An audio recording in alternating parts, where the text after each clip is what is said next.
What is shareholder activism, and how is that related to the ownership of shares by corporations or investment groups in today's market, in today's economy? Well, let's start with the concept of an activist shareholder.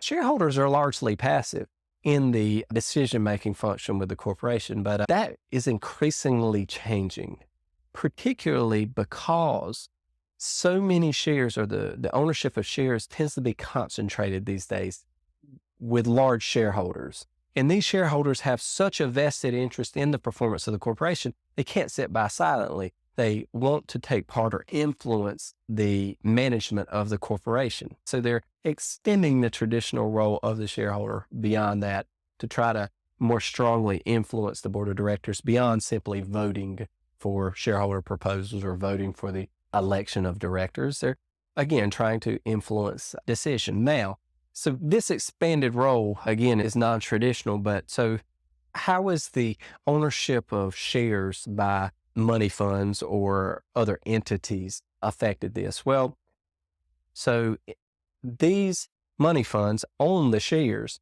on behalf of their investors that ultimately holds all of these corporate shares as investment assets. And then the voting rights tend to accumulate there in that fund. And then the managers of the fund typically hold the right to vote those shares, or at least have a strong way of soliciting the proxies from their individual shareholders to vote on behalf of them. So they end up having a ton of authority in the corporation. Now, this can make a real difference because lots of times these money funds are looking for not long-term wealth prospects or gains on stock value or dividends. They're looking for short-term returns. And because anytime after those short-term returns are completed, they can divest themselves of the ownership interest. Well, this can run counter to the interest of the corporation itself, the longevity, the ultimate future success of the corporation to push for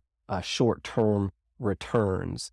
Same type of function that improper incentive methods can do in certain situations to disincentivize or not to incentivize, again, long-term success of the corporation.